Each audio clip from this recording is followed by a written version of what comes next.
AP రాజధాని అమరావతికి సంబంధించి ఈ రోజు నుంచి అభివృద్ధి పనులు శరవేగంగా ప్రారంభం కాబోతున్నాయి. నిన్న ప్రధాని నరేంద్ర మోదీ వచ్చి పలు అభివృద్ధి కార్యక్రమాలకు శంకుస్థాపనలు ప్రారంభోత్సవాలు చేశారు. మరి అమరావతి అభివృద్ధికి సంబంధించి చంద్రబాబు నాయుడును ఉద్దేశించి, ఏపీ సీఎం చంద్రబాబు నాయుడు గారిని ఉద్దేశించి మీ భుజానికి తోడు నా భుజం కూడా కలుపుతాను అని చెప్పి కూడా వ్యాఖ్యానించడం జరిగింది. సో కొన్ని పొగడ్తలు, కొన్ని అభివృద్ధి కార్యక్రమాలకి శంకుస్థాపనలు, అలాగే తెలుగులో మాట్లాడము, ఇలా చాలా చాలా రకాలైతే నిన్న మనం ప్రధాని మాట్లాడిన దాన్ని బట్టి మనం తెలుసుకున్నాము. ముఖ్యంగా ఏపీ అభివృద్ధికి అన్ని విధాల సాయం చేస్తాము అని చెప్పి కూడా ప్రకటించడం జరిగింది. సాయం చేయడంతో పాటు ముఖ్యంగా రాజధాని ప్రజలు చాలా ఆశలతో ఎదురు చూశారు. మోదీ గారు ఏం చెప్తారు, అమరావతికి సంబంధించి ఏమైనా పార్లమెంటులో చట్టబద్ధత కల్పించే విషయం గురించి ఏమైనా చెప్పే అవకాశం ఉందా, ప్రభుత్వాలు మారినా ఎలాంటి విఘాతం కలగకుండా ఉండాలి అనంటే చట్టబద్ధత కావాలి అని చెప్పి నిన్న రాజధాని ప్రజలు అందరూ చాలా ఆశగా ఎదురుచూశారు. చట్టబద్ధత ఉంటే ఎవరు వచ్చినప్పటికీ ఎలాంటి సమస్య ఉండదని. నిన్న మనం చూసుకుంటే కనుక చాలా విషయాలు మాట్లాడడం జరిగింది మోదీ గారు. ముఖ్యంగా ఇప్పటి వరకు ఉన్న గ్రహణం వీడింది అని చెప్పి గత ప్రభుత్వంలో పనిచేసినట్టు ముఖ్యమంత్రిని ఉద్దేశించి కూడా అనడం జరిగింది. ముఖ్యంగా చూసుకుంటే జగన్మోహన్ రెడ్డికి కూడా ఆహ్వానం పంపినప్పటికీ కూడా ఆయన మళ్ళీ రాలేదు. అంటే ఆయనకి ఇప్పటికీ కూడా అమరావతి రాజధానిగా ఇష్టం లేదు అనే మనకి కనిపిస్తూ ఉంది. ఎందుకంటే 3 రాజధానుల స్టాండ్ మీదే వాళ్ళు ఉన్నట్లుగా కనిపిస్తుంది. గతంలో శాసనసభ సమావేశాలు జరిగినప్పుడు కూడా ఎమ్మెల్సీ బొత్స సత్యనారాయణ గారు రాజధాని గురించి మీ అభిప్రాయం ఏంటి అని అడిగితే మేము మళ్ళీ పార్టీలో ఒకసారి చర్చించుకుని మా అభిప్రాయం తెలియజేస్తాము అని చెప్పారు. అంటే వాళ్ళు ఇప్పటికీ 3 రాజధానుల స్టాండ్ మీదే ఉన్నట్లు మనకి అర్థమవుతుంది. అంటే చెప్పకనే చెప్పినట్లు తెలుస్తుంది. అసలు ఏంటి రాజధాని అభివృద్ధికి సంబంధించి గత 2-3 రోజులుగా అయితే సాక్షి పేపర్లు విపరీతంగా కూడా రావడం జరిగింది. ఎవరికి రాజధాని, ఎవరికి అక్షయ పాత్ర అందరికీ తెలిసిన విషయాలే అని చెప్పి ఎందుకు ఇప్పటికీ కూడా అంత కడుపు మంట? అక్కడ రాజధాని అంటే కేవలం ఒక వర్గానికి చెందిన ప్రజలు మాత్రమే ఉన్నారా? మిగిలిన వాళ్ళు ఎవరూ లేరా? ఆయన సామాజిక వర్గానికి సంబంధించిన వాళ్ళు ఎవరూ లేరా? ఎందుకు రాజధానికి సంబంధించి జగన్మోహన్ రెడ్డి గారు అలా ప్రవర్తిస్తూ ఉన్నారు? ముఖ్యంగా పలు అభివృద్ధి కార్యక్రమాలకి అయితే శంకుస్థాపనలు జరిగాయి. ఈ రోజు నుంచి చాలా వేగంగా అయితే పనులు ప్రారంభమవుతాయి. 3 సంవత్సరాల్లో దీన్ని పూర్తి చేసే విధంగా కూడా ప్రణాళికలు సిద్ధం చేసుకున్నారు ముఖ్యమంత్రి చంద్రబాబు నాయుడు గారు. ముఖ్యంగా చూసుకుంటే కనుక వరల్డ్ యోగా డేకి సంబంధించి జూన్ 21న మళ్ళీ విశాఖపట్నం వస్తాను అని చెప్పి కూడా చెప్పడం జరిగింది. అంటే ఏపీకి ఒక విధమైన బ్రాండింగ్ అనేది తీసుకువస్తున్నారు. బ్రాండింగ్ ఉంటే పలు పరిశ్రమలతో పాటు అభివృద్ధి అనేది కూడా చాలా త్వరగా సాధ్యమవుతుంది. ఈ నేపథ్యంలోనే ప్రధాని మళ్ళీ వచ్చే నెలలో 21కి యోగా దినోత్సవం సందర్భంగా ఆయన వచ్చే అవకాశం అయితే కనిపిస్తుంది. ఇలా రకరకాలుగా అయితే హామీలు ఇవ్వడం జరిగింది. అయితే ఇంకో విషయం చూస్తే కనుక ప్రధాని సభ జరుగుతూ ఉండగా అక్కడికి 3 కిలోమీటర్ల దూరంలో తుళ్ళూరు ప్రాంతంలో సీడ్ యాక్సెస్ రోడ్లో అగ్ని ప్రమాదం సంభవించింది. ముఖ్యంగా ఎల్ఎన్టీకి సంబంధించిన పైపులు కాలిపోయాయి. అది కేవలం అగ్ని ప్రమాదంలా అనిపించడం లేదు. ఎవరో కావాలని చేశారా, దీంట్లో ఏమైనా కుట్రకోణం ఉందా అని చెప్పి కూడా ఫైర్ డీజీకి సంబంధించి ప్రతాప్ గారు కూడా చెప్పడం జరిగింది. అంటే అసలు అక్కడ ఏం జరుగుతుంది, ఏం సృష్టించాలనుకున్నారు, అక్కడ కూడా ఒక విఘాతం కలిగించాలని చెప్పి ఎవరైనా కుట్ర పన్నారా? ఈ విషయాల గురించి ఇవాళ డిబేట్లో చర్చించుకుందాం. డిబేట్లో పాల్గొనడానికి మనతో పాటు ఉన్నారు నీలస్వామి, టీడీపీ నాయకులు, కురుబ కార్పొరేషన్ డైరెక్టర్, అలాగే తులసిరెడ్డి గారు ఏపీసీసీ చైర్మన్, సీనియర్ కాంగ్రెస్ నాయకులు, అలాగే సుహాసిని ఆనంద్ బీజేపీ అధికార ప్రతినిధి, అలాగే అడుసుమిల్లి శ్రీనివాస్ చౌదరి గారు ప్రముఖ సామాజిక రాజకీయ విశ్లేషకులు. గుడ్ మార్నింగ్ సార్, అందరికీ నమస్తే.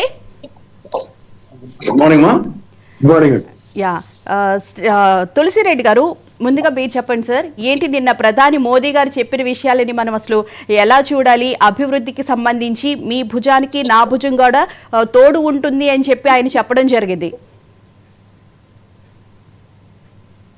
ఆయన కొత్తగా ప్రధానమంత్రి కాలే, 11 ఏళ్ళుగా ఆయనే ప్రధానమంత్రి. ముఖ్యమంత్రి చంద్రబాబు నాయుడు కొత్తగా ముఖ్యమంత్రి కాలే, గతంలో 5 ఏళ్ళు పాలించాడు. ఇది రాష్ట్ర విభజన తర్వాత, అంతకుముందు 10 ఏళ్ళు. కాబట్టి ఇప్పుడు ఏదో కొత్తగా ఆయన ప్రధానమంత్రి అంటే ఓహో బ్రహ్మాండం, అద్భుతం అని అనుకోవచ్చు. అలాంటి చూసిందే కదా. ఇక్కడ దేశాభివృద్ధికి ఏపీని ఇంజిన్ చేస్తామని చెప్పాడు. ఎవరు వద్దన్నారు? ఈ 11 ఏళ్లలో ఇంజిన్ చేస్తామంటే ఎవరన్నా వద్దన్నారా? ఎవరన్నా అడ్డుపన్నారా? తర్వాత రెండవది ఏమి, 2015లో శంకుస్థాపన చేశాను. 10 ఏళ్లలో అమరావతికి అన్ని రకాలుగా సంపూర్ణ మద్దతు ఇచ్చాము. ఇది ప్రధానమంత్రి గారు చెప్పింది. మరి సంపూర్ణ మద్దతు ఇచ్చింటే మళ్ళా రెండోసారి శంకుస్థాపన అవసరం ఏమొచ్చింది? ఆ శంకుస్థాపన చేసిన శిలాఫలకం కూడా ఉద్దరణ రాయనపల్లి దగ్గర ఎందుకు లేకుండా పోయింది? కాబట్టి ఇది పచ్చి అబద్ధాలు.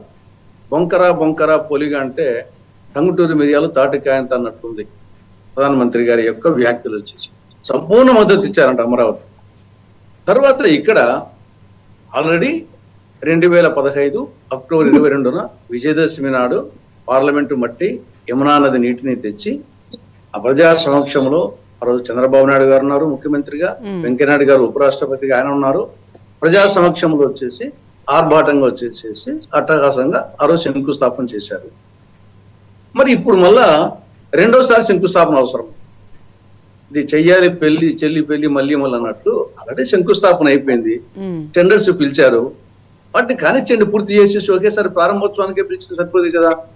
రెండోసారి శంకుస్థాపన చేయడమే అనవసరం. దానికి అట్టహాసం ఆర్పాటు. 6,000 మంది పోలీసులు, 4,500 బస్సులు, డాక్టర్ మహిళలు, విద్యార్థులు, ఉపాధి కూలీలు, వాళ్ళకు తిండి లేక ఎండాకాలము ఇంత అవసరం వచ్చేసి రెండో పెళ్లికి మళ్ళీ పెళ్లికి ఇంత ఆర్భాటము ఇంత అట్టహాసము అవసరమా? కాబట్టి ఇది ఏ కోణంలో చూసినా నువ్వు ఆల్రెడీ ప్రారంభోత్సవం చేసిన ఒకేసారి ఈ 3 ఏళ్లలో ఎట్లా చేస్తా ఉంటున్నారు. మీకు 4 ఏళ్ళ 2 నెలలు టైం ఉంది, ఈ లోపలనే చేస్తామని కంప్లీట్ అంటున్నారు. చేసి బ్రహ్మాండంగా ప్రారంభోత్సవం చేస్తే దానికి శాంక్టిటీ ఉంటుంది తప్ప ఈ యొక్క ఆల్రెడీ చేసిన శంకుస్థాపన చేసడానికి మళ్ళా రావడము, ఇంత అట్టహాసంగా చేయడము, ఆ అబద్ధాలు చెప్పడము, ఏదైనా అతి సర్వత్రా వర్జయేది. అతి ఎక్కువ ఉండకూడదు. మేమందరం కూడా వచ్చేసి అమరావతి రాజధానిగా ఉండాలి, ఒకే రాష్ట్రం ఒకే రాజధాని, అది అమరావతి, దేవతల రాజధాని అమరావతి, ఆంధ్ర రాజధాని అమరావతి అని చెప్పేసి గొంతెత్తి చెప్పుకున్న వాళ్ళం మేమందరం. కాబట్టి మేమందరం కూడా అమరావతి రాజధానిగా, మంచి రాజధానిగా, పెద్ద రాజధానిగా ఉండాలని కోరుకున్న వాళ్ళమే. కానీ ఏదైనా ఒక లిమిట్ ఉంటుంది. అతి ఎక్కువ అతి సర్వత్రా వచ్చేది పెద్దలు ఎప్పుడో చెప్పారు. ఇక్కడ అంతా అతి కనపడింది వచ్చేసి ఒకరికొకరు పోడుకోవడం. ఇది ఎట్లుందంటే సామెత యాక్చువల్గా తీసుకోదు. సామెత ఒక వంట ఒక గాడిద కలుసుకున్నాయి అంటారు. రెండు గాడిద వచ్చేసి వంటను నీ ఎంత అందగాడి ప్రపంచంలో లేడు, సృష్టిలో లేడు ఇంతవరకు అని చెప్పేసి గాడిద పొగిడింది అంట వంటను. వంట వచ్చేసి నీ ఎంత గానగంధర్వుడు ఇంతవరకు నేను సృష్టిలో చూడలేదని చెప్పేసి వంట ఈయన పొగిడింది. అది ఒక కథ. ఆ విధంగా వచ్చేసి ఆయన ఈయన ఊడుకోవడము, ఈయన ఆయన ఊడుకోవడము, ఇదే సరిపోయింది. తప్పని వచ్చేసి ఏమైనా గ్రాంట్ ఇచ్చింటే అర్థం ఉంది. మొత్తం ఇప్పటికీ వచ్చేసి దానికి కేవలం ఇచ్చింది 2,500 కోట్లు. పిల్లికి బిచ్చం వేసినట్లు. ఇవ్వాల్సిందేమో కొండంతా, ఇచ్చింది గోరంతా. 2,500 కోట్లు ఆడికి ఇంకా సరిపెట్టుకోమని చెప్పేసింది. ఇవన్నీ ఇంకా అడిషనల్ ఖర్చు అంటే రాష్ట్ర ప్రభుత్వం భరించాలి. అప్పు లేకుంటే భూములు అమ్ముకొని ఏదైనా చేసుకొని. కానీ చట్టం ప్రకారం వచ్చేసి డివిజన్ చట్టంలో సెక్షన్ 94 సబ్ సెక్షన్ 3 ప్రకారము మొత్తం రాజ్భవన్ కానీ, సెక్రటరియట్ కానీ, అసెంబ్లీకి కానీ, ఇన్ఫ్రాస్ట్రక్చర్ కు, హైకోర్టుకు అన్నిటికీ కేంద్ర ప్రభుత్వం డబ్బులు ఇవ్వాలి. ఇది కేంద్ర బాధ్యత. ఆ బాధ్యతను విస్మరించి వచ్చేసి ఊరికి శంకుస్థాపన చేసి అన్ని యోగా గురించి ఇంకోటి మంచిదే. యోగా మా ప్రధానమంత్రి వచ్చినప్పుడు అలా ఏదో ఒకటి ఇస్తే మంచిదే. కానీ ఇచ్చింది ఏమి లేదు. ఊరికి వచ్చేసి శంకుస్థాపన చేయడం కూడమే. కాబట్టి నిన్న అతి ఎక్కువ కనిపించింది అనిపిస్తుంది. రైట్. శ్రీనివాస్ చౌదరి గారు, గుడ్ మార్నింగ్ సార్.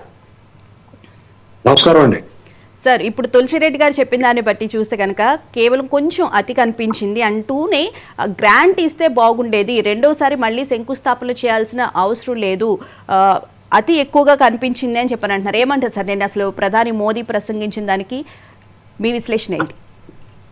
అందరికీ నమస్కారం అండి. మీకు, మహా టీవీ వీక్షకులకు, ప్యానెల్లో ఉన్న పెద్దలందరికీ నమస్కారం. ఇక్కడ అంటే తులసిరెడ్డి గారిని నేనేమి విభేదించను, కానీ పైనుంచి చూసినప్పుడు ఖచ్చితంగా అలా అనిపిస్తుంది ఆకలి. కానీ ఇక్కడ ఆంధ్రప్రదేశ్ అనేటువంటి ఒక ప్రత్యేకమైన పరిస్థితుల్లో ఉందంట. ఇక్కడ ఈ దేశంలోని ఏ రాష్ట్రంలోనూ ఒకవేళ కేంద్రంలో బీజేపీ ఉన్న, ప్రతిపక్ష పార్టీలు అధికారంలో ఉన్న రాష్ట్రంలో కూడా ఆంధ్రప్రదేశ్ అంత దౌర్జన్యం, దుర్మార్గం, అరాచకం లేదండి. కాబట్టి మన ఆంధ్రప్రదేశ్ ప్రత్యేకంగా చూడాలి. ఇప్పుడు తులసిరెడ్డి గారు అన్నదానికి నేను ఆయన కౌంటర్ గా కాదు, కానీ ఒకళ్ళొకళ్ళు పొగుడుకునే అనే విషయంలో దగ్గరికి వచ్చేటప్పటికి తప్పదండి. ఎందుకంటే నాలాంటి వాళ్ళు బీజేపీని తీవ్రంగా విమర్శించాం. ఎందుకంటే రాష్ట్ర ప్రయోజనాల దృష్ట్యా రాష్ట్రం అంశంలో ఖచ్చితంగా మేమందరం బీజేపీని మామూలుగా విమర్శించలేదండి, చాలా గట్టిగా విమర్శించాం, తీవ్రంగా విమర్శించాం. కానీ ఆంధ్రప్రదేశ్ కోణంలో చూసినప్పుడు డెఫినెట్ గా కాంప్రమైజ్ అయ్యి తీరాలి. ఎందుకంటే ఇక్కడ ఉన్నవాడు మామూలు అరాచక శక్తి కాదు. అధికారంలో లేకపోయినా సరే తన అరాచకత్వాన్ని కొనసాగిస్తా ఉన్నాడు. దాన్ని మరి ఎందుకు అణచలేకపోయాడు అనేటువంటిది వేరే కథ, దాని వేరే చర్చ అది. కానీ ఒక బూచి, ఒక భూతం, ఆ భూతం భయంతో రాష్ట్ర పాలకులతో సహా ప్రజలందరూ భయపడుతున్నారని చెప్పేసి నా డౌట్ అండి. ఎందుకంటే వాళ్ళ సందేహాలు ఆటంకాలు లేకుండా ముందు సాగాలంటే ఈ కాళ్ళకు అడ్డం పడే కట్టల పవన్ ఎలా ఏం చేయాలనేటువంటి అర్థం అవట్లేదు. కొన్ని అదృశ్య శక్తులు, కొన్ని వ్యక్తులు, వ్యవస్థలోని కొన్ని లోపాలు, కొన్ని వ్యవస్థలని అటానమస్ బాడీ ఎవరు ఏమనకుండా ఏమనలేని వ్యవస్థలు అన్ని అతని వెనకాల ఉన్నాయి. అతను దాన్ని రకరకాల మార్గాల్లో కొనేసుకుంటామో, ప్రలోభ పెట్టమో, భయపెట్టమో, కులమో, మతమో, ప్రాంతమో చూపి తను వశపరుచుకున్నాడు మాయల పకీట్లాగా. కాబట్టి ఇటువంటిప్పుడు చాలా జాగ్రత్తగా ఉండాల్సిందే. రాష్ట్రాన్ని అభివృద్ధి చేసుకోవాలంటే వీళ్ళు కూటమి ప్రభుత్వం, జగన్మోహన్ రెడ్డి అరాచకత్వం మీద ప్రజలు తిరుగుబాటు చేస్తే కూటమి ప్రభుత్వం అధికారంలోకి వచ్చింది. కూటమి ప్రభుత్వం లక్ష్యం ఇక్కడ ఈ అరాచకవాదిని అంతమొందించడం ఒకటే లక్ష్యంగా పెట్టుకుంటే మరి వాళ్ళు ఇచ్చిన హామీలు కానీ రాష్ట్ర అభివృద్ధి కానీ కుంటుపడిపోద్ది. ఎందుకంటే ఎప్పటికీ రాష్ట్ర ప్రభుత్వ యంత్రాంగంలో జగన్ ప్రేమికులు ఉన్నారో అనేటువంటిది అనేక ఘటనలు, దుర్ఘటనలు మనకు తెలియజేస్తూ ఉన్నాయి. తిరుమలలో జరిగినా లేకపోతే సింహాచలంలో జరిగినా, నిన్న సాక్షాత్తు ప్రధానమంత్రి వేదిక మీద ఉన్నప్పుడు తుళ్ళూరులో ఒక అగ్ని ప్రమాదం జరిగింది అనుమానాస్పదంగా.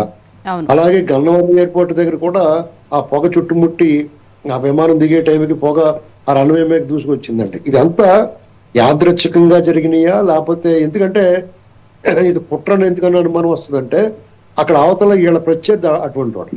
అతను ఎక్కడున్నా ఏం చేసినా శుభకార్యాలన్నా మంచి పనులన్నా అతని చిరాకు, అసహ్యం. ఏదైనా శవాలు, దుర్మార్గం, దుర్ఘటనలు, విపత్తులు జరిగితే మాత్రం అతను ముఖం వెడల్పుగా మలమల మరిగే మరుగుతున్న నూనె మీద మూకుట్లో వేసిన అప్పడంలాగా వెడల్పుగా అయిపోతాడు. అతను ముఖం సంతోషంగా వచ్చేస్తాడు, నవ్వుతూ మాట్లాడతాడు. ఇవన్నీ ఒక ఎత్తు. ఇక ఎవరన్నా ఇచ్చారే లేదంటే మాకు ఈ వార్తల ద్వారా మీ వార్తా ప్రసార ఛానల్ ద్వారా తెలిసింది ఏంటంటే అమరావతికి అప్పుగా ఇప్పించారు, అప్పు మేము కట్టుకుంటున్నారు. డెఫినెట్ గా మన రాష్ట్రం వైపు నుంచి వస్తే దాన్ని గ్రాంట్ గానే చూడాలి.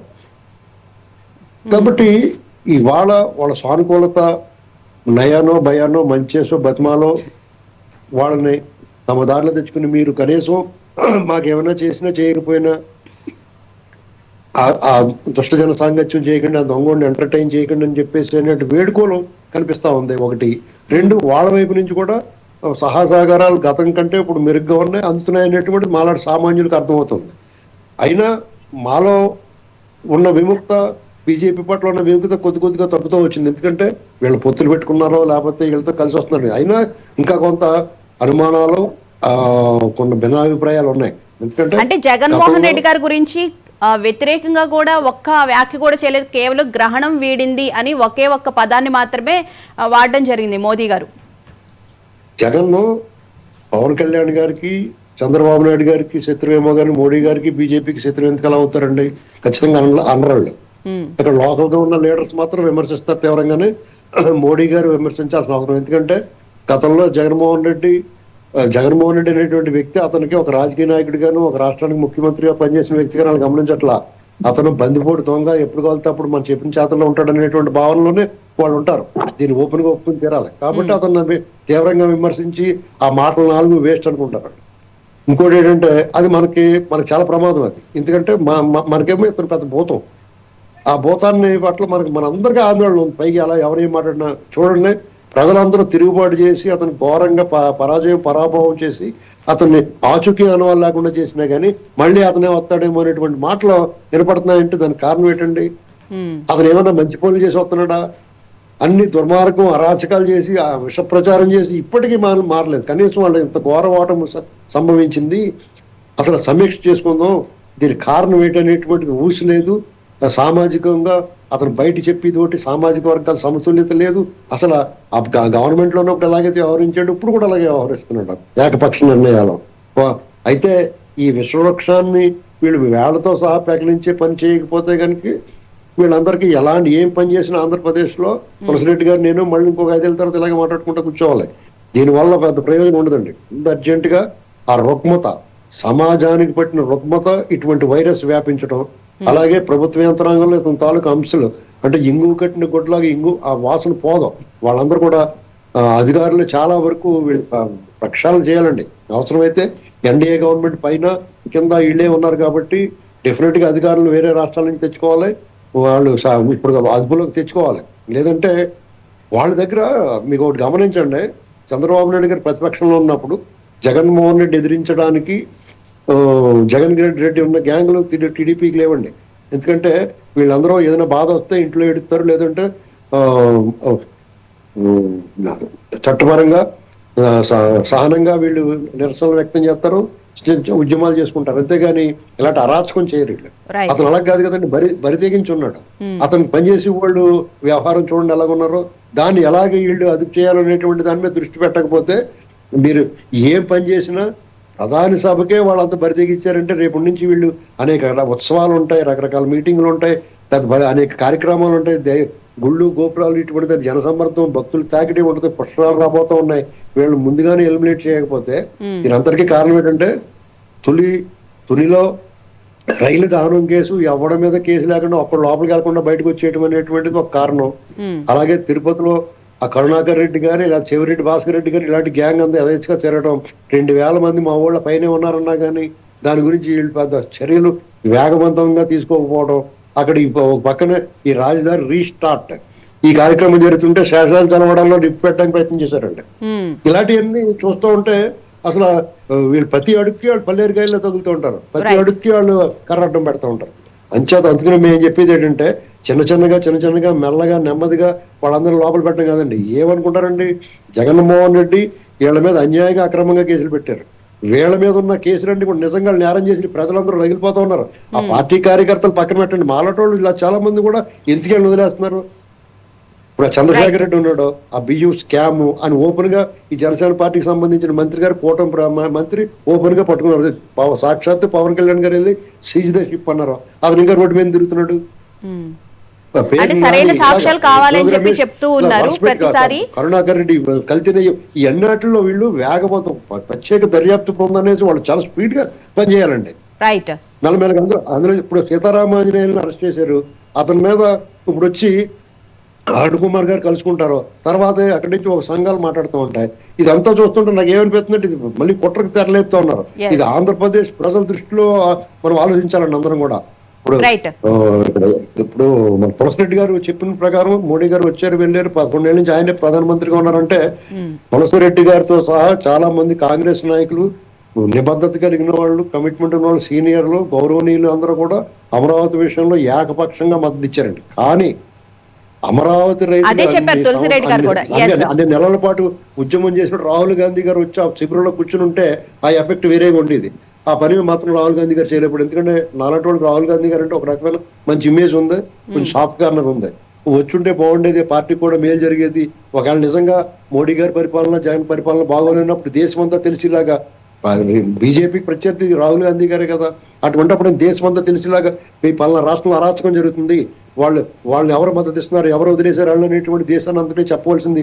ఎందుకు చెప్పలేదండి? దీన్ని బట్టి మనం ఏం ఆలోచించాలంటే పైన ఉన్న వాళ్ళకి మన పట్ల బాధ్యత లేదు, ఇది మాత్రం గుర్తుంచుకోవాలి. మన పార్టీలు, మన ప్రాంతీయ పార్టీలే ఈ రాష్ట్రాలను కాపాడగలమనేటువంటి గుర్తుపెట్టుకోవాలి. రైట్. నీలస్వామి గారు గుడ్ మార్నింగ్ అండి. నిన్న ప్రధాని మోదీ గారు రావడం జరిగింది, కేంద్రం తరపున అన్ని సహాయ సహకారాలు అందిస్తామన్నారు. 3 సంవత్సరాల్లో రాజధాని నిర్మాణం కూడా పూర్తి చేస్తామని చెప్పి సీఎం చంద్రబాబు నాయుడు గారు చెప్తూ ఉన్నారు. రైతులు చాలా ఆనందంగా ఉన్నారు. ముఖ్యంగా రాజధాని ప్రాంతానికి సంబంధించి వాళ్ళు గతంలో అనుభవించిన కుట్రలకు సంబంధించి కానీ నేరాలు, ఆరోపణలు వాళ్ళ మీద ఒక విధంగా అయితే వాళ్ళు అసలు మానసికంగా చాలా చితికిపోయిన సందర్భాలు అయితే మనం చూసాం. ఏమంటారండి? అందరికి నమస్కారం మేడం, ఛానల్లో ఉన్నటువంటి పెద్దలకు నమస్కారం. మరి ముఖ్యంగా మేడం, 5 సంవత్సరాలు జగన్మోహన్ రెడ్డి గారు ఉన్నప్పుడు ఎన్ని అరాచకాలు చేసినా, ఎంత ఇబ్బంది పెట్టినా కూడా ఆంధ్రప్రదేశ్ రాష్ట్ర రాజధాని అయినటువంటి అమరావతి మహిళల తరఫున పోరాడినటువంటి మహానీయ యజమానానికి మరియు వంశీ సార్ గారికి మేము ప్రత్యేక కృతజ్ఞతలు తెలుపుతున్నాం ఈ డిబేట్ ద్వారా. అంతేకాకుండా మేడం, జగన్మోహన్ రెడ్డి గారు ముఖ్యమంత్రిగా ఉన్నప్పుడు ఆంధ్రప్రదేశ్ రాష్ట్ర రాజధాని అయినటువంటి అమరావతిని నాశనం చేయాలి, 5 అక్షరాలు ఉన్నటువంటి అమరావతిని నాశనం చేయాలనుకున్నప్పుడు అమరావతి మహిళలందరూ కూడా కలిసి ఆంధ్రప్రదేశ్ రాష్ట్రంలో ఉండేటువంటి 5 కోట్ల మంది కలిసి ఆయనకు వచ్చినటువంటి 151 సీట్లలో 5 నంబర్ను పీకేసి 11 సీట్లకు కూర్చోబెట్టున్నారు. నిన్న జరిగిన సభ చూస్తే, ఎస్పెషల్లీ మేడం మాది కళ్యాణదుర్గం నియోజకవర్గం, మేము కర్ణాటక బార్డర్లు ఉంటాం. కానీ మా ఎమ్మెల్యే సురేంద్రబాబు గారి ఆధ్వర్యంలో కొన్ని వందల వెహికల్స్, కొన్ని వందల మంది వెళ్ళి ఆ సభ చూడడానికి వెళ్ళాం మేడం. అంతా ఆ సభ చూసి ఆనందించడానికి వెళ్ళాం. మళ్ళీ అమరావతి ఆంధ్రప్రదేశ్ రాష్ట్ర రాజధాని అవుతుంది, అమరావతి అనేది నగరం కాదు, ఒక శక్తి అనేటువంటి ఒక విషయాన్ని సాక్షాత్ ఒక దేశ ప్రధానమంత్రి అని అనడం చాలా సంతోషమైన విషయం మేడం. సో ఎన్ని అడ్డంకులు సృష్టించినా, ఎన్ని నాటకాలు చేసినా, ఎంతమంది ఎన్ని అరాచకాలు చేసినా, ఎన్ని రౌడీజాలు చేసినా, ఎన్ని గూండాజాలు చేసినా కూడా అమరావతి అనేది అన్స్టాపబుల్ అనేటువంటి విషయం నిన్న సభ ద్వారా తెలిసిందని చెప్పి నేను ఆంధ్రప్రదేశ్ రాష్ట్ర ప్రజలు అందరూ కూడా తెలియజేస్తున్నాను.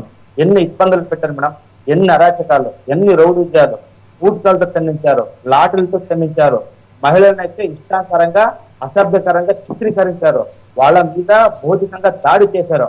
అయినా కూడా ఎక్కడ కూడా తగ్గకుండా అమరావతి మహిళలు కానీ రైతులు అందరూ కలిసి 1635 రోజులు చేసినట్టు త్యాగ ఫలమే ఈరోజు ఆంధ్రప్రదేశ్ రాష్ట్రానికి అమరావతి రాజధాని అయిందని చెప్పి నిన్న సభ ద్వారా తెలిసిన చెప్పి సందర్భంగా మీకు తెలియజేసుకుంటారు మేడం. అంతేకాకుండా జగన్మోహన్ రెడ్డి గారు అధికారంలో ఉన్నప్పుడు సాక్షాత్ శ్రీ నారా చంద్రబాబు నాయుడు గారు అనేటువంటి సత్యమైనటువంటి భువనేశ్వర అమ్మగారు కూడా ఆమెకు సంబంధించినటువంటి 2 బంగారు గాజును కూడా దానం చేసి ఆ రోజు వాళ్ళు చేసినటువంటి పోరాటానికి ఇచ్చారు. సాక్షాత్ శ్రీ నారా చంద్రబాబు నాయుడు గారు మరియు ఆంధ్రప్రదేశ్ రాష్ట్రంలో ఉండేటువంటి ప్రతి ఒక్క పోరాటేరు అందరూ కూడా కలిసి అన్ని ప్రాంతాలకు వెళ్ళి ఓలి పట్టి వివరాలు సేకరించి ఆ రోజు ఆంధ్రప్రదేశ్ రాష్ట్ర రాజధాని తరఫున పోరాటం చేసినటువంటి మహిళలందరూ కూడా గెలిచినటువంటి విషయమే ఈరోజు ఆంధ్రప్రదేశ్ రాష్ట్ర రాజధానిగా అమరావతి అని చెప్పి సందర్భంగా నేను తెలియజేసుకుంటున్నాం. ఎన్ని కష్టాలు పెట్టినా, ఎన్ని నష్టాలు చేసినా కూడా అమరావతి అనేది ఆగే పరిస్థితి లేదు.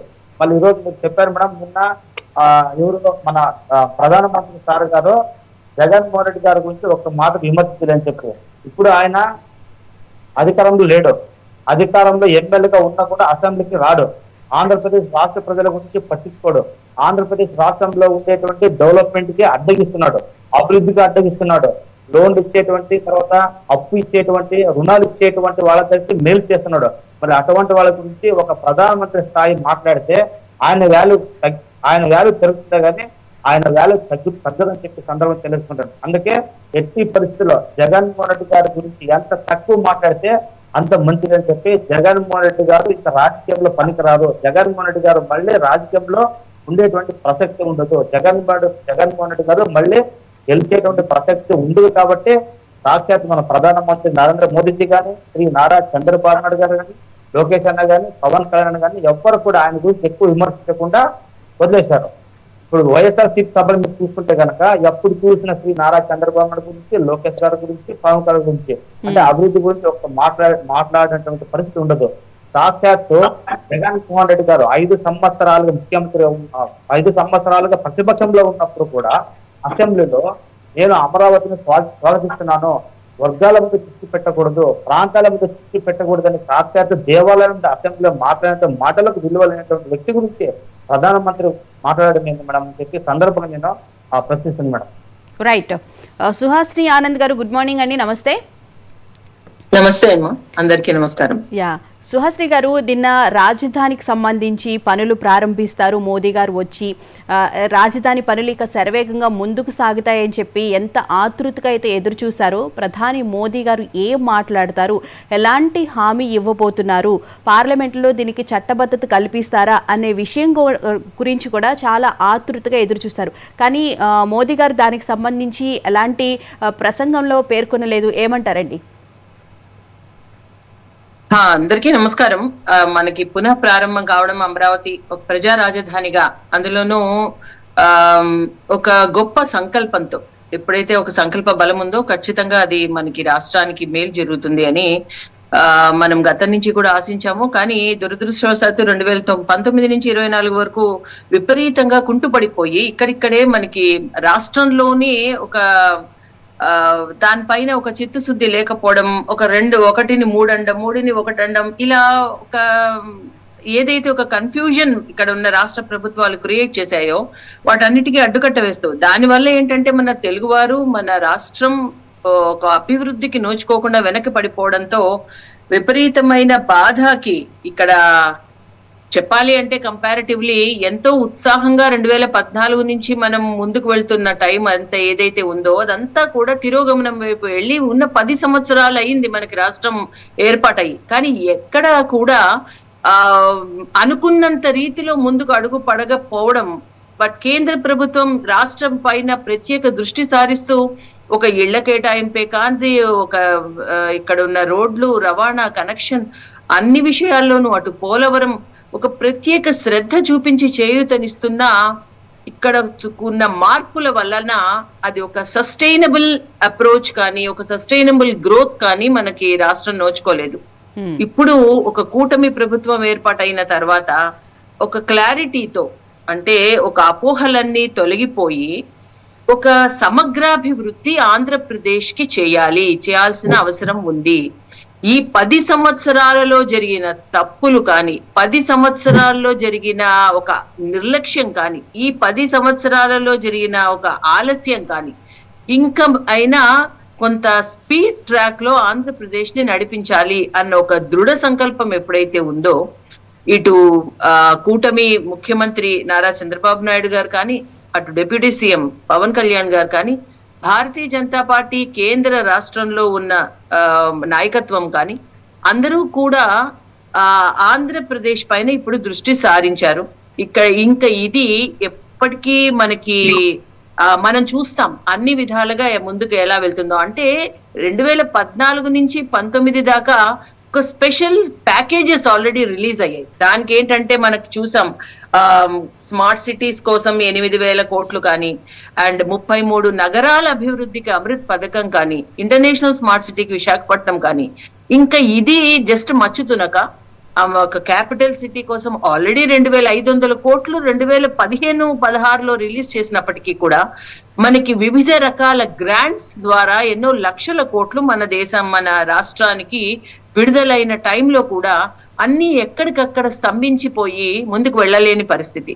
ఇప్పుడు దానికి ఒక క్లారిటీ, నిన్న మోదీ గారి మాటల్లో ఉన్న ఉత్సాహం ఏంటి అంటే, ఖచ్చితంగా వచ్చారు, చాలా సార్లు వచ్చారు, కానీ కంటిన్యూస్ గా దీనిపైన ఎప్పుడైతే ఆ శ్రద్ధ ఇక్కడున్న రాష్ట్ర ప్రభుత్వానికి కనపడిందో, మనమంతా రాష్ట్రంలో ఉన్న రాష్ట్ర నాయకత్వానికి కూడా మన రాష్ట్రం డెవలప్ అవ్వాలి, మన రాష్ట్రం ముందంజలో ఉండాలి అన్న ఒక సంకల్పం, ఆ నిశ్చయం ఉండాలండి. లేదంటే ఎంతసేపు కేంద్రం కేంద్రం కేంద్రం మనం చూసాం చాలా సార్లు కేంద్రం పైన దుష్ప్రచారం చేస్తూ, అరే ముందు మన రాష్ట్రంలో మనం తెచ్చుకునే ఉద్దేశంలో ఉంటే అప్పుడు కేంద్రం ఇచ్చేది. కేంద్రం రూపాయి ఇచ్చినా ఇక్కడ మనము స్ట్రెంగ్తన్ చేసుకుని జనరేట్ చేసుకోవాలి మన సోర్సెస్ తో మన ఇన్కమ్ ని అన్న ఒక ఆలోచన ఇప్పుడు రాష్ట్రంలో ఉన్న కూటమి ప్రభుత్వానికి ఉంది. కాబట్టి అటు చేయూత మీరివ్వండి, దానిని మీరు సాకారం చేసుకుంటామో అన్న ఒక ఉద్దేశం ఎప్పుడైతే ఉందో, సో ఒక పాజిటివ్ అప్రోచ్ తో ముందుకు వెళ్ళిందో, డెఫినెట్లీ అది ఇప్పుడు మనకి ఫలాలు వచ్చే టైం అండి.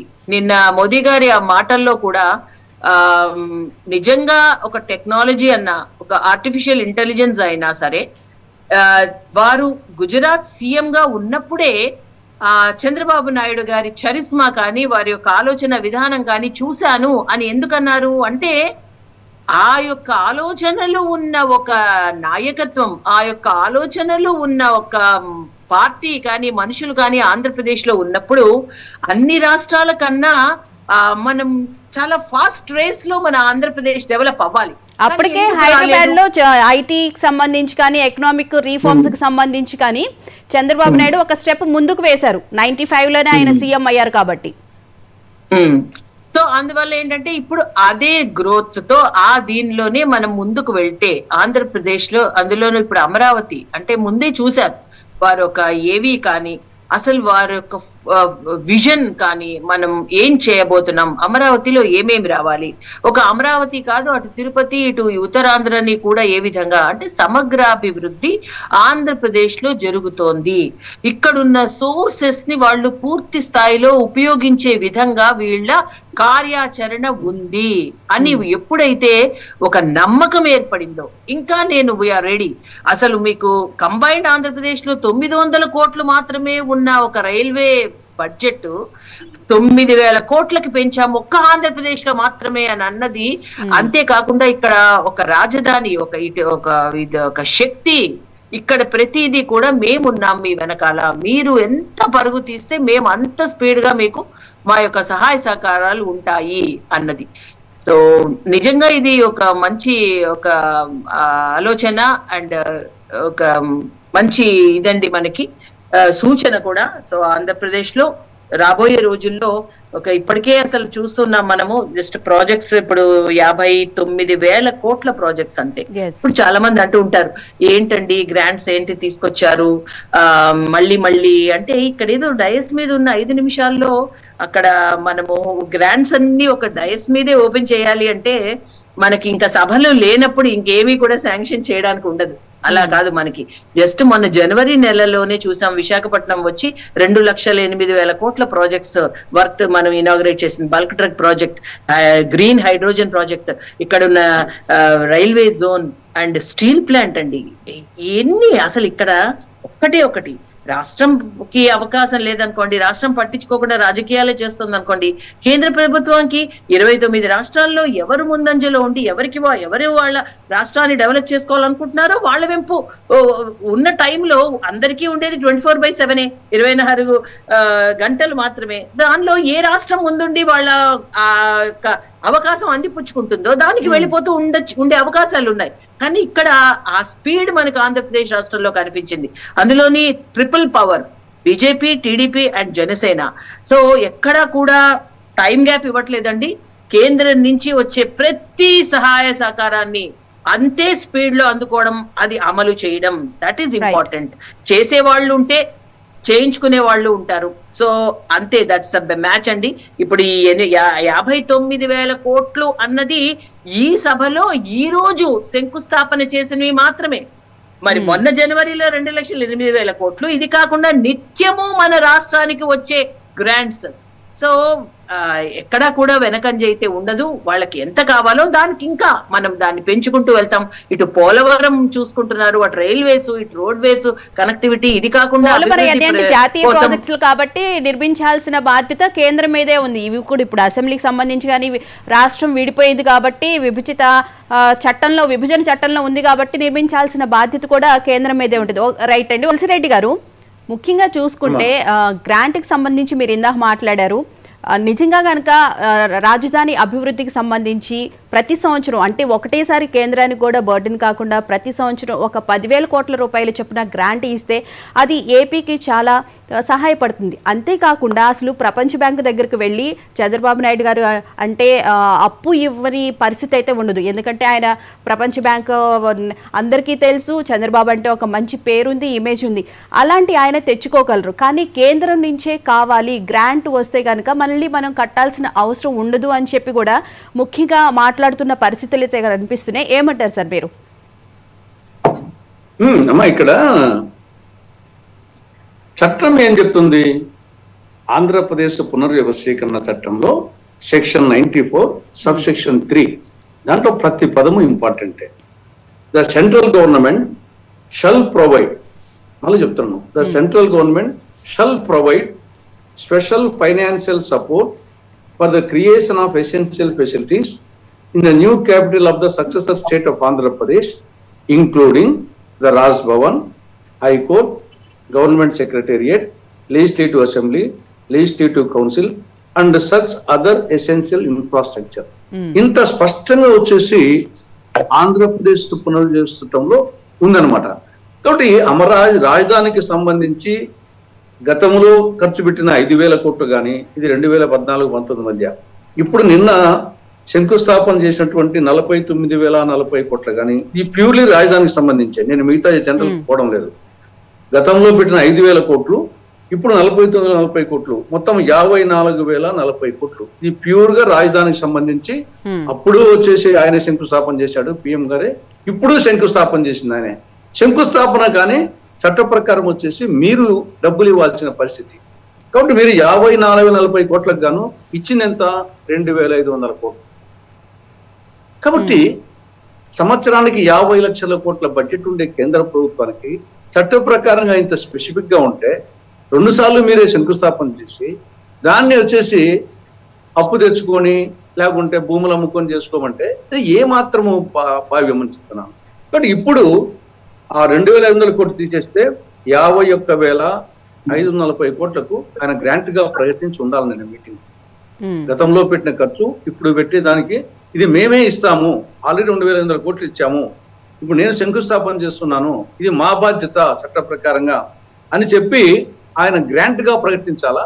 మిగతా వచ్చేసి మీరు వరల్డ్ బ్యాంక్ ఇది ఆల్రెడీ అప్పు తెచ్చినట్టు మేమే తీరుస్తామని చెప్పిండాలా. కాబట్టి డెఫినెట్ గా వచ్చేసి ఇది పైకి మా గతంలో కూడా ఏం చెప్పాడు, ఢిల్లీని తలదన్నేలా చేస్తామని చెప్పాడు. ఏమైంది 11 సంవత్సరాల్లో? నిన్న కూడా అంతే అనమాట. దీని అమరావతిని దేశానికి ఇంజిన్ కదా, గ్రోత్ ఇంజిన్ గా చేస్తామంటున్నారు. ఈ గతంలో వచ్చేసి ఢిల్లీని తలపించే విధంగా చేస్తామని చెప్పారు. ఇప్పుడు ఆడ ఉద్దండరాయని పాల దగ్గర శిలాపలకి మేసినట్టు కూడా లేవు. మొత్తము రాష్ట్ర వ్యాప్తంగా అన్ని గ్రామాల నుండి మట్టిని తీసుకుపోయారు. ఆయన యమునా నది నీటిని పార్లమెంటరీ మట్టిని తీసుకొచ్చాడు. ఇప్పుడు ఆనవాళ్ళు కూడా లేవు అక్కడ ఉద్దండరాయని పాలెం దగ్గర. ఆ మట్టి నమూనా కూడా లేదు. ఆ పరిస్థితిలో ఉంది పరిస్థితి. కాబట్టి ఇది ఒకటి. ఇక రెండవది విభజన చట్టం. రాజధాని కూడా విభజన చట్టం ద్వారా వచ్చింది. విభజన చట్టంలో మిగతా అంశాలు పార్లమెంట్ ఇచ్చిన హామీ. ప్రత్యేక హోదా అనేది తిరుపతిలో వెంకటేశ్వరుని సాక్షిగా 5 ఏళ్ళు కాదు 10 ఏళ్ళు ఇస్తామని చెప్పారు. పార్లమెంట్ చెప్పారు, మీ మేనిఫెస్టోలో పెట్టారు, అనేక సందర్భాల్లో చెప్పారు. ఇప్పుడు ముగిసిన అధ్యాయం అంటున్నారు. కనీసము కొన్నిసార్లు ముగిసిన అధ్యాయాలు మళ్ళా తెరుస్తున్నారు. ఇంతకుముందు కూడా విశాఖ రైల్వే జోన్ ఇవ్వని చెప్పారు, ఇచ్చారు, అట్లా కొన్ని మూసినట్టు తెరిచారు. కానీ ఈసారి హోదా తెరుస్తారేమో అనుకున్నారు ప్రజలు వచ్చేసి. ఏదో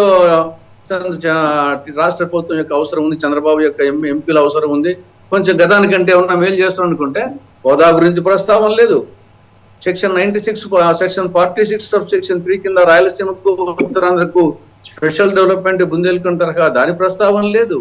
కడప జిల్లాలో శైలి ఆధ్వర్యంలో స్టీల్ ప్లాంట్ ప్రస్తావన లేదు. దూరాయపట్నం ఓడదేవు ప్రస్తావన లేదు.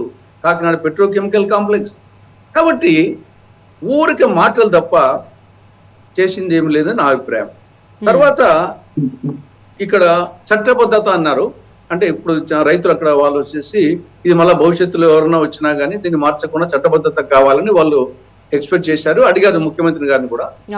నాకు తెలిసి ఇంతవరకు దేశంలో ఏ రాష్ట్ర రాజధానికి చట్టబద్ధతగా వచ్చిన రాజధాని కాదు నాకు తెలిసి. ఏ రాష్ట్రానికి లేదు చట్టబద్ధత. సరే, కానీ ఇక్కడ ఉండే ప్రత్యేక పరిస్థితుల్లో రైతులు అడిగారు. కానీ నాకు తెలిసి రేపు కేంద్ర ప్రభుత్వము, ఇది రాష్ట్ర ప్రభుత్వము కేబినెట్ తీర్మానం చేసి కేంద్రానికి పంపించడమా, లేదా రాష్ట్ర అసెంబ్లీలో ఒక తీర్మానం చేసి పంపించడమా చేసిన తర్వాత ఒకవేళ కేంద్ర ప్రభుత్వం ఎగ్జిక్యూటివ్ ఆర్డర్ ఇవ్వచ్చు. అంతవరకు జరిగేదానికి అవకాశం ఉంది. నెక్స్ట్ వచ్చేసి ఇక్కడ పోలవరం గురించి కూడా నేను ఆయన ప్రస్తావించడం జరిగింది.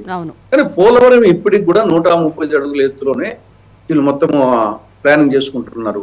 130 అడుగుల ఎత్తులో చేస్తే 150 అడుగుల ఎత్తు కాకుండా 130 అడుగుల ఎత్తు అయితే అది ఒక లిఫ్ట్ ఇరిగేషన్ ప్రాజెక్టు. దానివల్ల అది బహుళార్థ సాధక ప్రాజెక్టు కానే కాదు, అది జాతీయ ప్రాజెక్టు అయినా ఒకటే కాకుండా ఒకటే. 130 అడుగులు అయితే కానీ ఇప్పటికీ వచ్చేసి ఇల్లు అడగడం లేదు. వాళ్ళు వచ్చేసి కేంద్ర ప్రభుత్వం 130 అడుగుల కాడికి ఎత్తుకే దాన్ని దృష్టిలో పెట్టుకుని చేస్తున్నారు. దానివల్ల ఏం ప్రయోజనం లేదు వచ్చేసి. అదే ఒక ఆర్డినరీ ఒక బ్యారేజ్ లెక్క. కాబట్టి కేంద్ర ప్రభుత్వం రాష్ట్రానికి ఇవ్వాల్సింది కొండంత ఇచ్చింది గోరంత.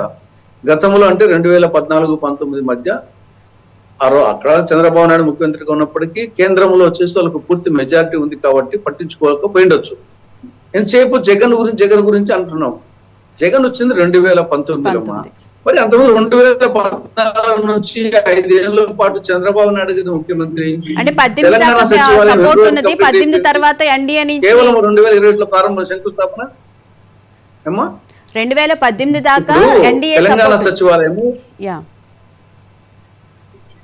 ఇప్పుడు తెలంగాణ సచివాలయము కేవలం 2 నెలలు కంప్లీట్ అయింది. దేశంలోనే బ్రహ్మాండమైన సచివాలయం తెలంగాణ సచివాలయం. ఇప్పుడు కూడా టీవీలో చూసినా గానీ, ప్రశ్నలు చూసినా గానీ అది ఒక మాన్యుమెంట్ తాజ్మహల్ ఎక్కడ చెప్పుకుంటామో ఆ విధంగా తెలంగాణ సెక్రటరీ కనపడుతుంది. కేవలం 2 నెలల్లో పూర్తయింది. 2021లో శంకుస్థాపన, 23లో వచ్చేసేసి ప్రారంభోత్సవం. చంద్రబాబు నాయుడు గారు వచ్చేసి 2014లో ముఖ్యమంత్రి ఉన్నారు. పోనీ నరేంద్ర మోడీ గారు దాని విజయదశమి నాడు 2015 అక్టోబర్ 2న ప్రారంభోత్సవం శంకుస్థాపన చేశారు. 4 నెలలు కంప్లీట్ చేసిండు కూడా. కాబట్టి ఏదో వచ్చేసి మొత్తం జగన్మోహన్ రెడ్డి నువ్వు దాన్ని కంప్లీట్ చేసింటే జగన్మోహన్ రెడ్డి ఆ సమస్య ఎత్తుకునేవాడే కాదు కదా. నువ్వు కంప్లీట్ చేయకపోతేవి తర్వాత తాత్కాలిక సచివాలయము, తాత్కాలిక అసెంబ్లీ, మళ్ళా ఖర్చు చూద్దామా. తెలంగాణలో వచ్చేసి పర్మనెంట్ సచివాలయానికే దాని ఖర్చు 616 కోట్లు. కానీ ఇక్కడ ఆంధ్రప్రదేశ్ లో తాత్కాలిక సచివాలయానికి 1150 కోట్లు ఖర్చు అయింది. ఇప్పుడు మళ్ళీ పర్మనెంట్ సచివాలయానికి 4629 కోట్లు ఖర్చు పెడుతున్నారు. దానికి నిన్న శంకుస్థాపన చేశారు. కాబట్టి ఇవన్నీ ఎంతసేపు వచ్చేసి ఇంకా జగన్ మీద వేయడమే అనేది సరిపోయింది తప్పనిచ్చేసి వీళ్ళు ఏం చేశారు. నిజంగా 2014-19 ముఖ్యమంత్రి అయినా కాకుండా ఇప్పుడే వచ్చింటే కన్నా ముఖ్యమంత్రి ఏంటో, ఆయన ప్రధానమంత్రి ఇప్పుడే అంటే డెఫినెట్ గా వచ్చేసి మనం జగన్ మీద వేయచ్చు. 5 ఏళ్ళు జగన్ కంటే ముందు 5 ఏళ్ళు మీరే ఉన్నారు, ఇంకా 10 ఏళ్ళుగా ప్రధానమంత్రి ఆయనే ఉన్నారు. మీరు చేస్తుంటే ఎవరు వద్దన్నారు వచ్చేసి ఆ పీరియడ్ లో అయిపోయింటే పర్మనెంట్ సెక్రటరియట్ వచ్చేసి 1150 కోట్లు ఖర్చు పెట్టి తాత్కాలికరణం ఏంటి, మళ్ళీ ఇప్పుడు పర్మనెంట్ ఏంటి. తెలంగాణ సచివాలయం 616 కోట్లేది బ్రహ్మాండమైన సచివాలయం 2 నెలల్లో పూర్తయింది. రైట్. కాబట్టి అనేక తప్పులు ఉన్నాయి ఈ పక్క. రైట్. శ్రీనివాస్ చౌదరి గారు ఏమంటారు? తులసిరెడ్డి గారు చెప్పిన దాంతో ఏకీభవిస్తారా? నేను పాక్షికంగా ఏకీభవిస్తానండి. అయితే ఈయన మా గురుగారు తులసిరెడ్డి గారు జగన్ మాట అనవసరం అంటారు, కానీ ఖచ్చితంగా అతని మాట చెప్పుకోవాల్సిందే. ఇప్పుడు అందరిలాగానే పెద్దలు కూడా పూర్తిగా రాజకీయ అవగాహన ఉండి దాదాపు 45 ఏళ్ల నుంచి రాజకీయాల్లో ఆయన నిబద్ధతగా ఒక మంచి పేరు తెచ్చుకున్న రాజకీయ నాయకుడిగా చంద్రబాబు నాయుడు గారు కూడా 14 నుంచి 19 వరకు ఉన్నారు అని చెప్తున్నారు. ఒకవేళ టీడీపీ వాళ్ళు బీజేపీ వాళ్ళు దాన్ని సమర్థవంతంగా చెప్పగలుగుతారో లేదో నేను చెప్తా ఉన్నానంటే, అసలు ఈ పనులు మొదలు పెట్టిన సమయం ఎంత, దానికి మోకాలట్టు పెట్టింది ఎవరండి? ఎన్జిటి కేసులు కానీ ఏ పని చేయలేకుండా అడుగడుగున ఆటంకాలు సృష్టించారు. కాబట్టి వాళ్ళకి సమయం చాలా తక్కువ ఉంది. వాళ్ళు కూడా చాలా చిన్న పొరపాటు ఏంటంటే తాత్కాలికం అనటువంటి ఖచ్చితంగా వాళ్ళ పొరపాటు. ఇకపోతే మనం ఇప్పుడు భారతీయ జనతా పార్టీ మోడీ గారు 11 ఏళ్ళ నుంచి ఉన్నారు, ఆయన విభజన హామీలు ఇవ్వలేదంటే ఇక్కడ జగన్మోహన్ రెడ్డి అనేటువంటి వ్యక్తి చాలా మంది తక్కువ అంచనా వేసుకుంటున్నారంటే ఇవాళకి కూడా తేలిగ్గా మాట్లాడుతున్నారు.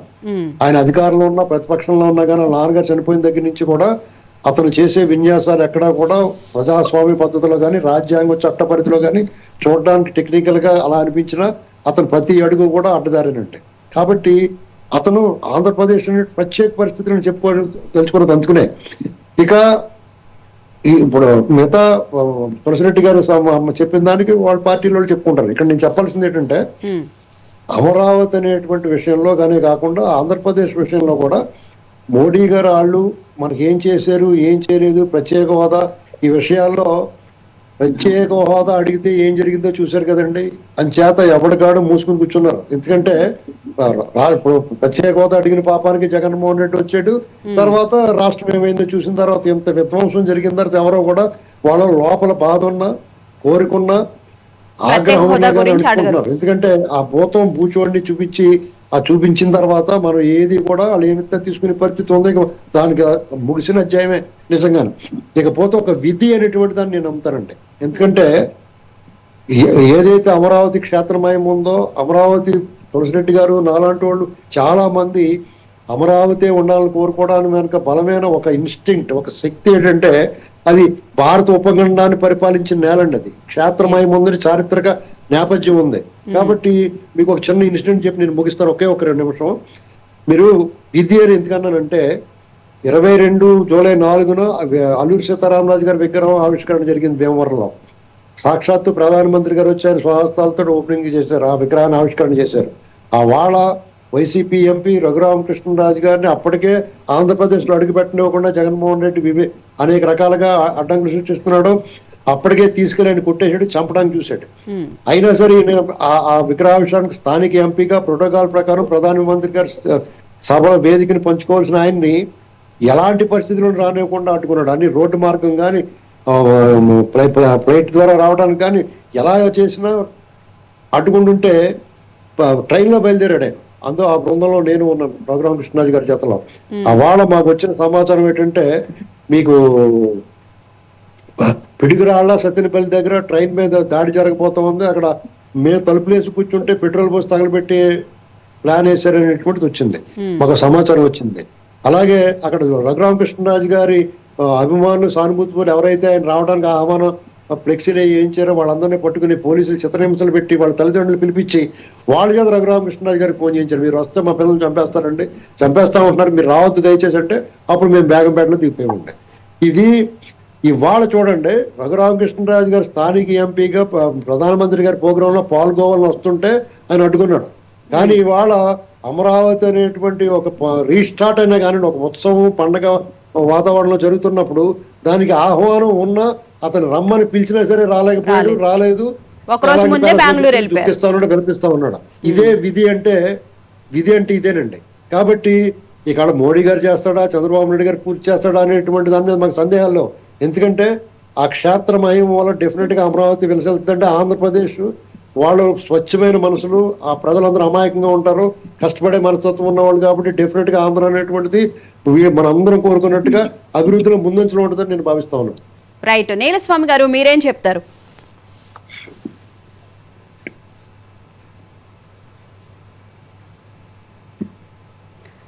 నీలస్వామి గారు మ్యూట్ లో ఉన్నారు, ఒకసారి చూడండి.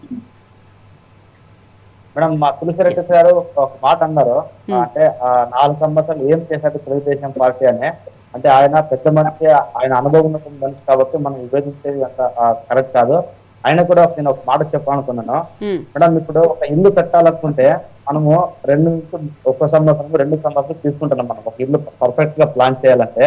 కానీ మేడం, ఆంధ్రప్రదేశ్ రాష్ట్ర భవిష్యత్తుకు అటువంటి పెద్ద రాజధాని కట్టాలంటే కొద్దిగా టైం పట్టదు మేడం, టైం పడుతుంది. మళ్ళీ అందులోనూ జగన్మోహన్ రెడ్డి లాంటి వ్యక్తులు ఎన్నో కుయత్తులు, ఎన్నో అరాచకాలు, ఎన్నో ఇష్టానుసారంగా అపప్రచారాలు, అబద్ధాలు, విష ప్రచారం చేసినా కూడా శ్రీ నారా చంద్రబాబు ఉన్నటువంటి ఉక్కు సంకల్పంతో ఆ వేసినటువంటి పునాది ఇంకా ఈ రోజు వరకు కదలలేదు అంటే అది నారా చంద్రబాబు నాయుడు యొక్క విజయం చెప్పి నేను మరొకసారి తెలియజేసుకుంటాను మేడం. అంతేకాకుండా ఇప్పుడు వీళ్ళంతా ఇంటి మాట్లాడతారు, మన వైఎస్ఆర్సీపీ పార్టీ కార్యకర్తలు కానీ, నాయకులు కానీ, ప్రజాప్రతినిధులు కానీ, మాజీ మంత్రులు కానీ, ఇంక్లూడింగ్ జగన్మోహన్ రెడ్డి గారు కానీ, ఇప్పుడు కనుక బయటకు వచ్చి మళ్ళీ మేము 3 రాజధానులు కడతాము ఆంధ్రప్రదేశ్ మళ్ళీ ముఖ్యమంత్రి అయినప్పుడు అనేటువంటి మాట అంటే కనుక వీళ్ళకి వచ్చేటువంటి 11 సీట్లు కూడా రాకుండా చేసేటువంటి శక్తి. ఇప్పుడు వాళ్ళు చేసిన పనుల్ని బట్టి చూస్తుంటే అదే అర్థమవుతుంది కదండి, వాళ్ళు ఇంతవరకు రాలేదు. బొత్స సత్యనారాయణ గారు మొన్న ఈ మధ్య మాట్లాడినప్పుడు కూడా రాజధాని విషయంలో ఒకసారి మా పార్టీలో చర్చించుకుని చెప్తాము అని చెప్పి కూడా చెప్పారు. అంటే వాళ్ళు ఇంకా 3 రాజధానులకు సంబంధించి స్థిరపడి ఉన్నారు అని చెప్పి మనకి ఇండైరెక్ట్ గానే అర్థమవుతుంది ఓ పక్కన. మనకు ఇండైరెక్ట్ గా అర్థమవుతుంది. కానీ వాళ్ళకు శక్తి గాని, వాళ్ళకు ధైర్యం గాని ఉంటే కనుక బయటికి వచ్చి మేము మళ్ళీ అధికారంలోకి వస్తే 3 రాజధానులే కడతాము, అమరావతి ఏకైక రాజధాని కాదు అనేటువంటి శక్తి ఎవరికైనా ఉంది అంటే కనుక బయటకు వచ్చి వాళ్ళు చెప్తే కనుక వాళ్ళకి వచ్చేటువంటి 11 సీట్లు కూడా రాకుండా మళ్ళీ 3 సీట్లతో కూర్చోబెట్టడానికి ఆంధ్రప్రదేశ్ రాష్ట్ర ప్రజలు 5 కోట్లకు సిద్ధంగా ఉన్నారని చెప్పి నేను డిబేట్ ద్వారా వైఎస్ఆర్సీపీ పార్టీ కార్యకర్తలు కానీ, ప్రజా ప్రతినిధి కానీ, ఇంక్లూడింగ్ మన వైఎస్ జగన్మోహన్ రెడ్డి సార్ గారికి నేను చెప్తున్నా మేడం. ఇప్పుడు చివరిగా సుహాసిని గారు మీరేమని చెప్తారు? ఒకటేంటంటే ఇప్పుడు రాష్ట్రం ఎంత స్పీడ్ గా ముందుకు వెళ్ళాలి, ఏమేం కావాలి అన్న దానికి ఉన్న వనరులతో మెల్లిమెల్లిగా మనం ఎదుగుతాము, మన రాష్ట్రం ఎదుగుతుంది అని అనుకుంటే కనుక కేంద్రం ఇచ్చే సహాయ సహకారాలతో పాటు రాష్ట్రంలో ఉన్న వాటిని మనం అడ్జస్ట్ అవుతూ ముందుకు వెళ్లే పరిస్థితి అన్నది ఒకటి ఉంటుంది. కానీ ఇక్కడ మనము చాలా త్వరితగతిన అన్ని రాష్ట్రాల్లోనూ మనం ఐకానిక్ స్టేట్ గా ఎదగాలి అన్న ఒక సంకల్పం ఎప్పుడైతే రాష్ట్రం నుంచి వెళ్ళిందో కేంద్రం కూడా అంతే స్పీడ్ లో, అంటే మనకి ఎంత సత్తా ఉంది, మనకి ఎంత గట్టి సంకల్పం ఉంది, మనం ఎంత స్పీడ్ గా వెళ్ళాలి అన్న ఆలోచనతో వెళ్తున్నాము అన్న దానికి కేంద్రం అంతే స్పీడ్ గా ఈ రాష్ట్రంలో ఈ ఆలోచనలు ఉన్నాయి, వీళ్ళకి ఇంత శ్రద్ధ, వీళ్ళకి ఇంత చిత్తశుద్ధి ఉంది కాబట్టి ఈ దేశమంతా డెవలప్ అవ్వాలన్నది కేంద్ర ప్రభుత్వం మోదీ గారు. మనం ఆల్రెడీ 10వ స్థానం నుంచి ఈ 10 సంవత్సరాల్లో అతి బలమైన 5వ ఆర్థిక వ్యవస్థగా వచ్చి ఇప్పుడు కొన్ని రోజుల్లో మనం 3వ అతిపెద్ద వ్యవస్థగా మనం ప్రపంచంలోనే వెళ్తున్నాము అంటే అదే రేట్ లో ఆంధ్రప్రదేశ్ కూడా వెళ్ళాలి అన్న అనుకున్న ఒకే ఒక రాష్ట్రం ఏదైనా ఉంది అంటే ఇంత మొత్తం దేశం మొత్తంలో ఆంధ్రప్రదేశ్ అండి. దానికి వెంటనే మోదీ గారు స్పందించడం అంటే నీ సైడ్ నుంచి ఉండాలి, నా ఒక్క సైడ్ వల్ల కాదు. So it's PPP, public private partnership లోనే గతంలోనే 2019 ఏంటి 2014 నుంచి జరుగుతున్న ప్రాజెక్ట్స్ 503 మౌలిక సదుపాయాల ప్రాజెక్ట్స్ అంటే నేషనల్ ఇన్ఫ్రాస్ట్రక్చర్ పైప్ లైన్ లో భాగంగా మనకు అప్పటికే అంటే 6,78,700 కోట్ల రూపాయల వ్యయంతో ఇక్కడ ప్రాజెక్ట్స్ జరుగుతున్నాయి. సో మనకి 10 సంవత్సరాలలోనూ కేంద్ర సహాయ సహకారాలు ఆగలేదు, కానీ రాష్ట్రం నుంచి ఎంతవరకు ఇది యూటిలైజ్ అయింది అన్న దానికి వస్తే కనుక ఇప్పుడు మనకి ఈ 24 నుంచి దీనిని పూర్తిగా సాధికారతగా ముందుకు వెళ్తున్నారు అని మనకి తెలుస్తోంది. ఇదే రీతిలో కనుక సాధికారత ఆలోచనలో కనుక రాష్ట్ర ప్రభుత్వం ఉంటే ఖచ్చితంగా ఇది రాబోయే రోజుల్లో ఆంధ్రప్రదేశ్ ని మించిన ఒక ప్లేస్ ఉండదు. ప్రపంచ వ్యాప్తంగా కూడా భారతదేశంలో ఆంధ్రప్రదేశ్ అనే రాష్ట్రం ఉంది, అక్కడ మనకి పెట్టుబడులు పెట్టుకోవడానికి ఒక సానుకూలమైన ఒక అవకాశం ఉన్న ఒక ప్రదేశము అని గుర్తించే రోజు అతి తొందరలో వస్తుంది. Right, thank you so much Suhasini Anand గారు, thank you so much Neelaswamy గారు, thank you so much Tulasireddy గారు, thank you so much Srinivas Chowdary గారు డిబేట్లో పాల్గొన్నందుకు. ఏది ఏమైనప్పటికీ రాజధాని సంబంధించి అమరావతి పనులు శరవేగంగా జరగాలి అని చెప్పి 3 సంవత్సరాల్లో అనుకున్న విధంగా దాని నిర్మాణం పూర్తి చేయాలని చెప్పి మహా న్యూస్ తరపున కూడా కోరుకుంటున్నాం. ఇది ఇవాళ మహా డిబేట్.